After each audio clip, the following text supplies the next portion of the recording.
नमस्कार। कृषि दर्शन कार्यक्रम में आप सभी किसान भाइयों का बहुत बहुत स्वागत है। दीप्ति जी, आप कैसी हैं? बहुत अच्छी हूँ, आप भी अच्छे होंगे और उम्मीद करती हूँ कि हमारे किसान भाई बंधु भी अच्छे होंगे। दीप्ति जी, आज हमारे कार्यक्रम में क्या खास है? सबसे पहले कार्यक्रम की शुरुआत तो कृषि समाचार से करेंगे, क्योंकि कृषि समाचार के अंतर्गत ही हम जानकारी देते हैं कि मौसम समाचार क्या है, इसके अलावा मंडियों में अनाजों का भाव क्या है। जी दीप्ति जी, ये काफ़ी महत्वपूर्ण जानकारी है। तो किसान भाइयों, सबसे पहले देखते हैं कृषि समाचार।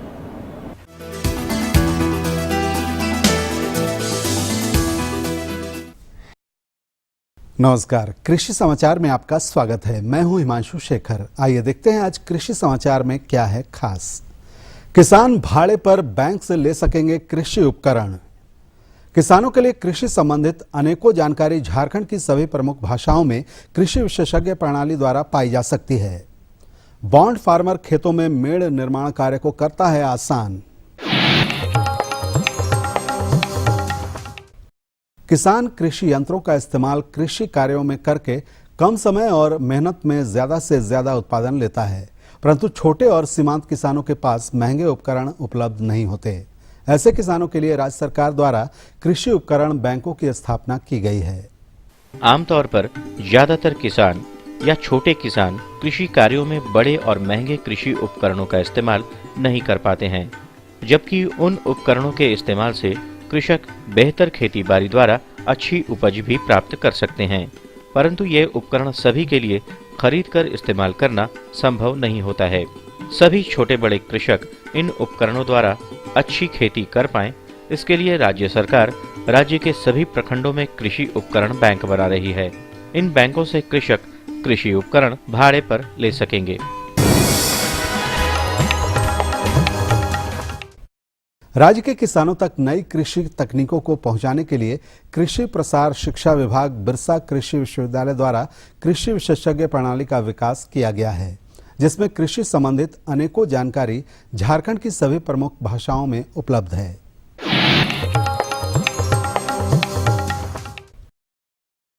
खरीफ की दलहनी फसलों में उड़द हमारे झारखंड में प्रमुखता से उपजाई जाती है।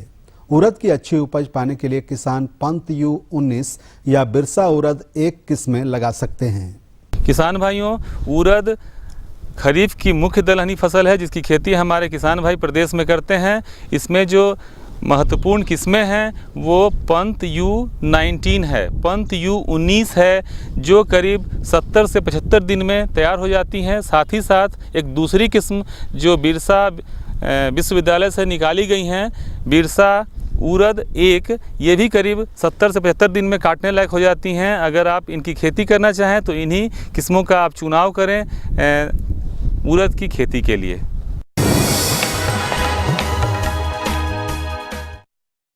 जल की समस्या से आज हम सभी जूझ रहे हैं। ये समस्या समय के साथ साथ और बढ़ती जा रही है, जो कि चिंता का विषय है।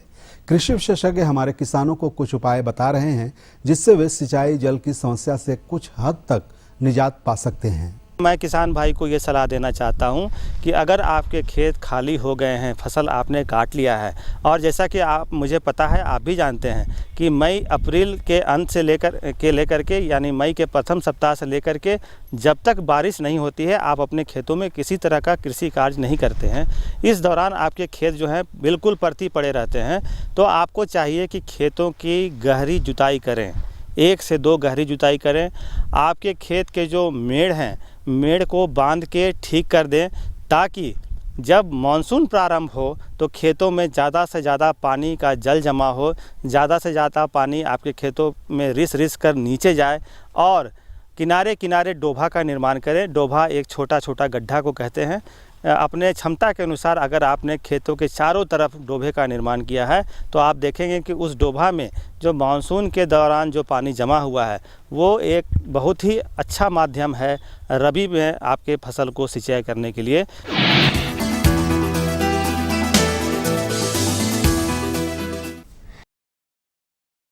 बॉन्ड फार्मर ये उपकरण खेतों में मेड़ निर्माण बहुत ही तेजी से करता है। किसान इस उपकरण की सहायता से कम समय और मेहनत में आसानी से मेड़ निर्माण कर सकते हैं। बहुत सारे फसलों को लगाने के लिए मेड़ का निर्माण करना पड़ता है।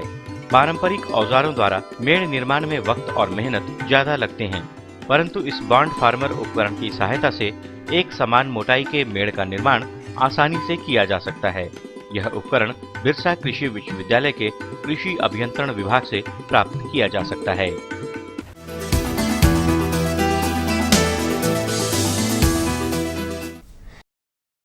कृषि समाचार में अब मिलते हैं एक प्रेरणा स्रोत किसान से। इनसे मिलकर जानते हैं कि इन्होंने कृषि क्षेत्र में कैसे और क्या उपलब्धि हासिल की। आज जो यह शख्स हमसे मुखातिब हैं, इनका कहना है कि सभी किसान एक समान ही मेहनत करते हैं, पर किसी की फसल बहुत अच्छी होती है, किसी की औसत और किसी की खराब। कारण पूछने पर बताते हैं कि मेहनत के साथ अपनी सूझबूझ और वैज्ञानिक विधियों का इस्तेमाल खेती बाड़ी में करना बहुत ही जरूरी होता है। हमने का नया समय अलग था, हमने ड्रिप लगा ले।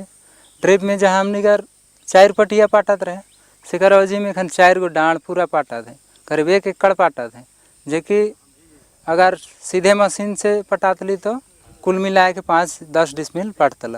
और एखन है हमने कर पूरा 1 एकड़ से भी अधिक ठाम में पाटा थे। और 1 नंबर धूप में, जहाँ धूप में आदमी के पीएल नहीं मिलत रहे, तहाँ से एखन हमने इतना खेती जियाली।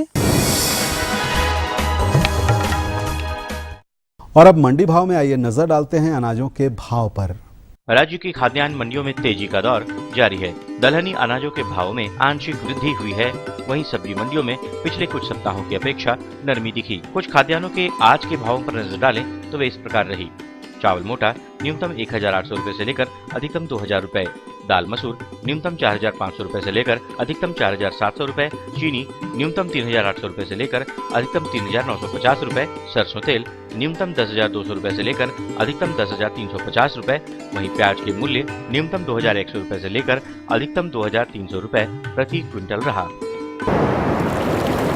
और अब एक नजर राज्य के 4 प्रमुख शहरों के मौसम के मिजाज पर। आज राज्य के 4 प्रमुख शहरों के तापमान इस प्रकार दर्ज किए गए। रांची अधिकतम 38.3 डिग्री सेल्सियस, न्यूनतम 23 डिग्री सेल्सियस। जमशेदपुर अधिकतम 40 डिग्री सेल्सियस, न्यूनतम 26 डिग्री सेल्सियस।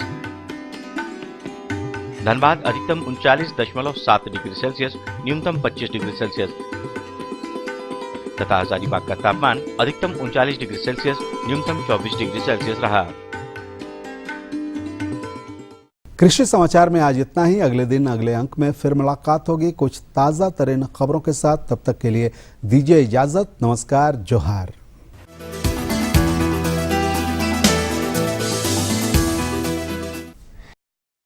ये लो और बताओ। बस। अरे ये क्या भैया जी, बस इतनी सी रासायनिक खाद? किसानी छोड़ रहे हो क्या? किसानी नहीं, नादानी छोड़ रहे हैं। मिट्टी की जांच कराई है।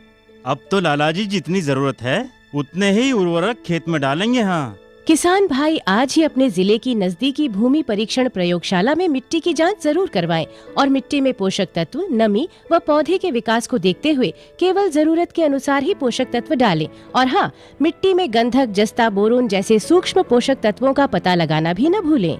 उर्वरक और जैविक खाद के सही उपयोग से भूमि का उपजाऊपन बनाए रखें, उत्पादकता बढ़ाएं, खर्चा घटाएं और बहुमूल्य विदेशी मुद्रा बचाने में भी सहयोग दें। और हाँ, धीमी गति से नाइट्रोजन उपलब्ध कराने वाले उर्वरकों जैसे नीम लेपित यूरिया को प्राथमिकता दें और यूरिया का पत्तों पर छिड़काव करें। अरे वाह, तू तो सचमुच समझदार हो गया रे। अधिक जानकारी के लिए संपर्क करें जिला कृषि अधिकारी या किसान कॉल सेंटर।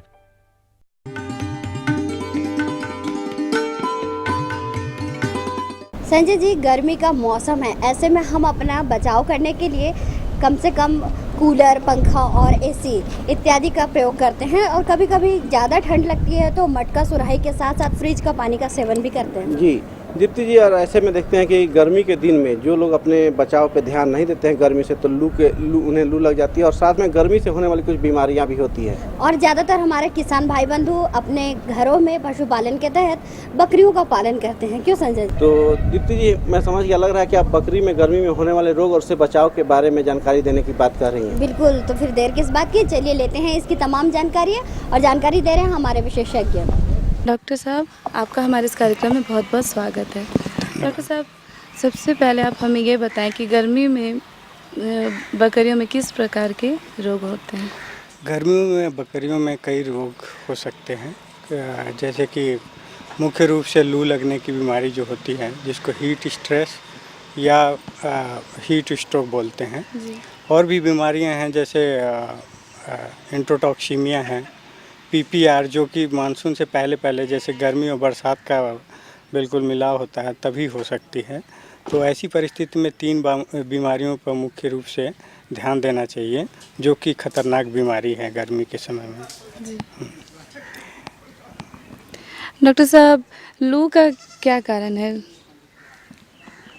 झारखंड के हिसाब से देखें तो यहाँ पर गर्मियों में अधिकतर खाने पीने की दिक्कत हो जाती है और बकरियों को मुख्यतः जो चारागाहों पर निर्भर करना पड़ता है और ऐसे समय में चारागाहों में अधिकतर घास नहीं होती है। तो क्या होता है कि जो पशुपालक भाई हैं लंबे समय तक बकरी को चारागाहों में रखते हैं जिससे धूप का प्रकोप ज़्यादा हो जाता है और इस तरीके से वो लू लगने की संभावना बढ़ जाती है। इसमें ध्यान देने वाली बात यह है कि अधिकतर यहाँ पर झारखंड में जो पशु हैं बकरी है वो छोटी प्रजाति की है, देसी है जिसको ब्लैक बंगाल बोलते हैं और उसकी बनावट ऐसी होती है जिसमें कान छोटे और पिछला हिस्सा और उसका जो गर्थ होता है वो पतला होता है। इसकी वजह से जो गर्मी उसके शरीर से बाहर नहीं निकल पाती है और ज़्यादा धूप लगने की वजह से वो शिकार हो जाती है। जबकि बड़ी प्रजातियों में बड़ा कान और बड़ा पेट होने की वजह से उसमें ये संभावना कम होती है। अतः झारखंड के परिप्रेक्ष्य में देखा जाए तो ये ब्लैक बंगाल में प्रकोप होने की संभावना ज़्यादा होती है। डॉक्टर साहब, लू के लक्षण और उसके क्या उपचार हैं? लू के कई लक्षण देखने को मिलते हैं, जैसे कि लू लगी तो बकरी एक तरफ झुंड से हट करके अलग खड़ी हो जाती है, उसके नाक से डिस्चार्ज होने लगता है और ज़्यादा प्रकोप होने की वजह से उसमें अम्लता बढ़ जाती है, उसके पेट में एसिड जमा हो जाता है और इसके बाद कई तरीके से जब ज़्यादा प्रकोप हो जाता है तो बकरी गिर जाती है और उसका जो तापमान होता है शरीर का वो बहुत ज़्यादा हो जाता है, करीब करीब 105 डिग्री फ़ारेनहाइट हो जाता है, जबकि नॉर्मल 102 से 103 डिग्री फ़ारेनहाइट होता है। तो इस तरीके से तुरंत ही अगर ऐसा हो तो तुरंत ही उसका तापमान चेक करना चाहिए और उससे पता चल जाएगा कि गर्मी का प्रकोप हुआ है कि नहीं। डॉक्टर साहब, लू लगने में क्या क्या सावधानियां बरतनी चाहिए और कैसे बकरियों को बचाएं लू से? सबसे मुख्य चीज़ है कि जैसे लू लगी तो आप उसको इमीडिएटली आप ले करके उसको छाया जगह पर लेना चाहिए। उसके बाद पंखे की व्यवस्था करनी चाहिए, हवा देना चाहिए उसको, पानी से उसके नाक और माथे पर, पेट पर और पीठ पर छिड़काव करना चाहिए ठंडे पानी का और ये देखना चाहिए, हमेशा उसको देखते रहना चाहिए कि कोई फ़ायदा हो रहा है कि नहीं और साथ ही साथ उसका तापमान चेक करना चाहिए। अगर उसका तापमान 105 डिग्री से कम हो कर के 102 डिग्री हो गया है तो उसको फिर उसके बाद कुछ नहीं करना चाहिए, उसको देखते रहना चाहिए और धीरे धीरे वो ठीक हो जाएगी। लेकिन बहुत विकट परिस्थिति में क्या होता है कि ज़्यादा लू लग जाने की वजह से नहीं हो पाता है ठीक, तो इसके लिए आपको तुरंत ही कुशल पशु चिकित्सक से संपर्क करना चाहिए जो निम्न दवाओं का उपयोग करके उसको ठीक कर सकता है। जैसे अगर पेट में अम्लता है तो उसके लिए सोडियम बाइकार्बोनेट का दवा दे सकता है। इसके अलावा उसको मुख्य रूप से इसमें ध्यान देने वाली बात यह है कि जब भी लू लगती है उसमें पानी की कमी हो जाती है, तो पानी की कमी और उसमें जो तत्व होते हैं शरीर में उसकी कमी हेर फेर हो जाता है, इसकी वजह से काफ़ी दिक्कत होती है। इसलिए डॉक्टर से संपर्क करके उसको इलेक्ट्रोलाइट का सॉल्यूशन आता है बाज़ार में मिलता है, उसको चढ़वाना चाहिए और इस तरीके से आप उपचार कर सकते हैं उसका। डॉक्टर साहब, अब लू की रोकथाम कैसे करें? रोकथाम करने के लिए सबसे पहले पशुपालक भाइयों को ये ध्यान देना ज़रूरी है कि जब भी बकरी को चराने के लिए ले जाएं तो वो सुबह के समय में या बहुत शाम के समय में, जैसे 5-6 या 2 से 5 के बीच में ले जाएं जब धूप ना हो, और अधिकतर कोशिश करें कि छायादार जगह पर ही चराएं, इससे इसका बचाव हो सकता है। दूसरा ये है कि जब भी उसको चरा करके लाएं तो तुरंत ही वो कमरे में नहीं जाना चाहिए, उससे पहले कुछ देर उसको बाहर रखें, जिससे कोई गर्मी अगर उसके शरीर के अंदर है तो वो बाहर निकल जाए, और उसके ऊपर पानी का छिड़काव करें। और भी चीज़ें हैं, जैसे घर का जो बनाने का तरीका है वो वी आकार में बनाना चाहिए, दोनों तरफ ढलान लिए हुए होना चाहिए, जिससे अगर एक तरफ धूप रहती है तो एक तरफ छाया रहती है, तो इससे घर में प्रकोप कम रहता है। और सबसे मुख्य चीज़ है कि हवादार होना चाहिए। अगर ज़रूरत है, किसान भाई इतने सक्षम हैं तो पंखा लगा सकते हैं, उसमें पंखा लगा सकते हैं। इसके अलावा बहुत सी चीज़ें हैं जो ध्यान देने योग्य हैं, और इस तरीके से अगर किसान भाई ध्यान देते हैं और घर का रखरखाव सही करते हैं, हवादार कमरा करते हैं, और उसका पानी का छिड़काव करते हैं, और हमेशा उसको देखते रहते हैं कि कोई दिक्कत तो नहीं है, बकरी अलग हट करके तो नहीं खड़ी है, तो इस तरीके से अगर चराने के बाद ये ध्यान देते हैं तो निश्चित रूप से इस प्रकोप से बचा जा सकता है। किसान भाइयों, आपको डॉक्टर साहब ने आपको जानकारी दी कि किस तरह से गर्मियों में बकरियों को लू से बचाएं और क्या सावधानी बरतें। इसके लिए डॉक्टर साहब को हम बहुत बहुत धन्यवाद करते हैं। डॉक्टर साहब, आपका बहुत बहुत धन्यवाद। धन्यवाद। ये लो और बताओ। बस। अरे ये क्या भैया जी, बस इतनी सी रासायनिक खाद? किसानी छोड़ रहे हो क्या? किसानी नहीं, नादानी छोड़ रहे हैं। मिट्टी की जांच कराई है। अब तो लाला जी जितनी जरूरत है उतने ही उर्वरक खेत में डालेंगे। हाँ, किसान भाई आज ही अपने जिले की नजदीकी भूमि परीक्षण प्रयोगशाला में मिट्टी की जांच जरूर करवाएं और मिट्टी में पोषक तत्व, नमी व पौधे के विकास को देखते हुए केवल जरूरत के अनुसार ही पोषक तत्व डालें। और हाँ, मिट्टी में गंधक, जस्ता, बोरोन जैसे सूक्ष्म पोषक तत्वों का पता लगाना भी न भूलें। उर्वरक और जैविक खाद के सही उपयोग से भूमि का उपजाऊपन बनाए रखें, उत्पादकता बढ़ाएं, खर्चा घटाएं और बहुमूल्य विदेशी मुद्रा बचाने में भी सहयोग दें। और हाँ, धीमी गति से नाइट्रोजन उपलब्ध कराने वाले उर्वरकों जैसे नीम लेपित यूरिया को प्राथमिकता दें और यूरिया का पत्तों पर छिड़काव करें। अरे वाह, तू तो सचमुच समझदार हो गया रे। अधिक जानकारी के लिए संपर्क करें जिला कृषि अधिकारी या किसान कॉल सेंटर। अम्मा खाना दे दो ना। सबर कर गोलू, अभी दाल नहीं गली है। तू फिक्र ना कर गोलू की अम्मा, अब की बार अपनी दाल खूब गलेगी। क्या मतलब जी? अब की बार NFSM के तहत दाल की पैदावार को बढ़ाने के तरीकों को दिखाने के लिए देश में 1000 क्षेत्र चुने गए हैं, जिसमें हमारा इलाका भी आ गया है। पर इससे हमें क्या फायदा?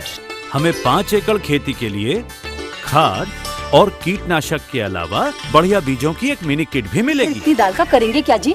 अरे भगवान, सरकार ने दलहन का समर्थन मूल्य भी खूब बढ़ा दिया है और इनकी खरीद का भी पूरा इंतजाम कर लिया है। इससे आमदनी बढ़ेगी और फिर हमारा गोलू अच्छे स्कूल में जाकर के कृषि वैज्ञानिक बनेगा। हाँ, तो दीप्ति जी बहुत अच्छी जानकारी हमारे विशेषज्ञ ने दी गर्मी में बकरियों में होने वाले रोग और लू से बचाव के बारे में। बिल्कुल, और अभी जैसे खरीफ सब्जियां लगाने का समय है, खरीफ फसल की खेती हमारे किसान भाई बंधु करते हैं, तो और उसकी तैयारी भी अभी से ही शुरू कर दी है उन्होंने। बिल्कुल, तो किस तरह से मृदा प्रबंधन की जाए, वो भी खासकर खरीफ फसलों के लगाने से पहले, इन तमाम बातों की जानकारी आज के इस कार्यक्रम में हम समेट कर लाए हैं। तो किसान भाइयों, खरीफ फसलों की के लिए खेत की तैयारी कैसे किया जाए, इस विषय पर जानकारी दे रहे हैं हमारे विशेषज्ञ डॉक्टर अशोक कुमार। डॉक्टर साहब नमस्कार। नमस्कार। हमारे इस कार्यक्रम में आपका बहुत बहुत स्वागत है। सबसे पहले तो हम जानना चाहेंगे डॉक्टर साहब आपसे कि खरीफ के मौसम में कौन कौन सी फसल उगाई जाती है? खरीफ में जो झारखंड की स्थिति है, यहाँ पर धान मुख्य रूप से होता है सबसे ज़्यादा। उसके अलावा दलहन में अरहर, उड़द, कुल्थी, मूंग, और तिलहन में कहीं कहीं सरगुजा की खेती होती है। तो मुख्य रूप से इन्हीं फसलों की खेती होती है। और सब्जी में कुछ जो लत्तर वाली सब्जियां हैं, भिंडी है, उसकी खेती कहीं कहीं पर की जाती है। जी डॉक्टर साहब, तो आपने जो खरीफ की अलग अलग फसलों के बारे में बताया, तो इसके लिए अलग से हम खेत की तैयारी कैसे करेंगे और मृदा प्रबंधन कैसे करेंगे, ये हमारे किसान भाइयों को बताएं। ऐसा है कि जब भी हम खरीफ की बात करते हैं तो सबसे ज़्यादा कीट का प्रकोप हमको ध्यान में आने लगता है, क्योंकि खरीफ में सबसे ज़्यादा कीट का प्रकोप होता है और फसल को सबसे ज़्यादा नुकसान खरीफ में ही होता है। तो इसके लिए किसान भाई को क्या करना चाहिए कि जैसे अभी का समय है, बिल्कुल गर्मी का समय है, अप्रैल और मई और यहाँ तक कि आधा जून तक काफ़ी गर्मी पड़ती है। तो जब भी अप्रैल में या मार्च में या मई में बारिश होती है, हल्की बारिश भी अगर होती है, तो किसान भाई को खेत को खोल देना चाहिए, यानी कि गहरी जुताई अगर कर सके, जितनी गहरी जुताई कर सके उतनी गहरी। अगर गहरी जुताई नहीं कर सकते हैं तो हल्की ही जुताई करें, लेकिन जुताई ज़रूर करें। इससे क्या होता है कि जितने भी कीट के लार्वा हैं, प्यूपा हैं या कीट हैं, वो खुल जाते हैं और काफ़ी गर्मी नीचे जाने लगता है, तेज़ हीट गर्मी ज़मीन में प्रवाहित होने लगता है और उसके जितने भी अंडे हैं, लार्वा हैं, प्यूपा हैं और कीट हैं, वो सारे के सारे अधिकतर संख्या में मर जाते हैं। तो बहुत कम उनकी संख्या बच जाती है। इससे क्या होता है कि आने वाले सीजन में हमको जो कीट का और बीमारी का प्रकोप होता है वो कम होता है। तो सबसे पहला काम किसान भाइयों को करना चाहिए कि खेत की जुताई जल्द से जल्द जितना गहरी कर सके उतना गहरी कर दे।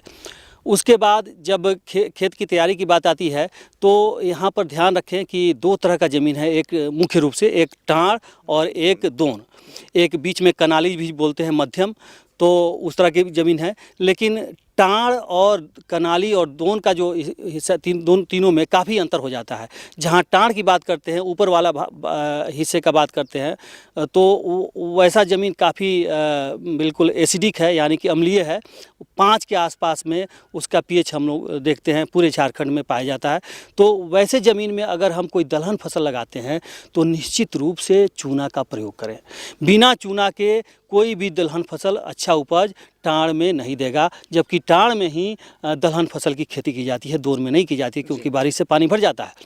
तो जब भी टाँड़ में करें तो एक तो मिट्टी का नमूना पहले जांच करवा लें और उसके आधार पर जो आवश्यक है तत्व उतना अगर खेत में डालें तो सबसे अच्छा है। नहीं तो कम से कम टाँड़ में चूना का प्रयोग प्रति हेक्टेयर कम से कम 3 से 4 क्विंटल प्रति हेक्टेयर प्रत्येक दलहन फसल से पहले अगर डालेंगे तो निश्चित रूप से अच्छा उपज प्राप्त होगा। साथ ही साथ जो दोन की बात हम करते हैं तो दोन में जब खेती का समय आता है तो मुख्य रूप से धान ही हम यहाँ पर लगाते हैं। तो इसके लिए खेत को खोल के छोड़ दें और जब बारिश होती है तो इसको जितना ज़्यादा जोत सकते हैं जोत दीजिए, इससे जिससे कि खरपतवार का भी नाश हो जाए, जो भी खरपतवार के बीज है उसका भी नाश हो जाए, और तब इसमें खेत को तैयार करके रुपाई के लिए हम लोग कार्यक्रम शुरू करें तो अच्छा उपज प्राप्त होगा। जी डॉक्टर साहब, आपने अभी बातचीत के क्रम में जुताई की काफ़ी चर्चा की, तो ये गर्मा जुताई क्या है और खरीफ फसल के लिए किस तरह से उपयोगी है? अभी मैंने बताया किसान भाइयों को कि खरीफ में चूँकि बहुत आवश्यक है गर्मा जुताई, क्योंकि सबसे ज़्यादा कीट खरीफ में ही पैदा होता है, खरीफ में ही प्रकोप उसका होता है, इसलिए गर्मा जुताई का महत्व खरीफ में ज़्यादा हो जाता है और खरीफ से पहले गर्मा आता है। इसलिए अगर खेत को खोल के छोड़ दें, जैसे गहरी जुताई करके छोड़ दें, उसको गर्मा जुताई बोलते हैं, और लंबे समय तक उसको काफ़ी गर्मी प्राप्त होती है, तो इससे उसके सारे कीट और बीमारी के जो कीड़े हैं और जो जीवाणु हैं वो मर जाते हैं, तो काफ़ी फ़ायदा होता है आने वाले खरीफ फसल को। जी डॉक्टर साहब, हम देखते हैं कि अलग अलग जगहों पे अलग अलग तरह की मिट्टियाँ पाई जाती हैं, तो उसका हम प्रबंधन कैसे करेंगे कि हमारे किसान भाई जो हैं वो अभी खरीफ के मौसम में खासकर अच्छी फसल प्राप्त कर सकें? प्रबंधन के लिए जो अम्लीय खेत है उसमें ज़्यादा से ज़्यादा हम लोग अगर चूना का व्यवहार करें तो फ़ायदा होता है। और मुख्य रूप से यहाँ झारखंड की स्थिति जो है, जितने भी टाँड़ खेत हैं उसमें अम्लीय गुण आता है, तो इसलिए हम लोग अगर उसमें खेती करते हैं खासकर तिलहनी फसल का, तो उसमें चूना का प्रयोग ज़्यादा से ज़्यादा करें तो निश्चित रूप से फ़ायदा होगा। तो किसान भाइयों, आपने देखा कि खरीफ की फसलों के लिए हम खेत की तैयारी और मृदा प्रबंधन किस प्रकार से करेंगे, और इसकी इतनी महत्वपूर्ण जानकारी जो हमें डॉक्टर साहब ने दी, इसके लिए हम आपकी और अपनी तरफ से इनका बहुत बहुत धन्यवाद देते हैं और उम्मीद करते हैं कि आप इसका लाभ जरूर उठाएंगे। डॉक्टर साहब, आपका बहुत बहुत धन्यवाद। और किसान भाइयों, आपको जोहार। संजय जी, आज के इस कार्यक्रम में हमने बहुत अच्छी जानकारियाँ हासिल की, और अगर किसी और भी तरह की समस्याएं आ जाती है, चाहे वो पशुपालन जगत की हो चाहे खेती बाड़ी की हो, तो क्या करना चाहिए? तो किसान भाइयों, आपको सबसे पहले हमें पत्र लिखना चाहिए और उसमें अपना समस्या और सुझाव हमें ज़रूर लिखें। तो किसान भाइयों, कागज़ कलम उठाइए, अपने सवालों और सुझावों के लिए लिख डालिए इन्हें हमारे इस पते पर। हमारा पता है कार्यक्रम कृषि दर्शन, कृषि प्रकोष्ठ द्वारा केंद्र निदेशक दूरदर्शन केंद्र रातू रोड रांची, पिन संख्या 834001।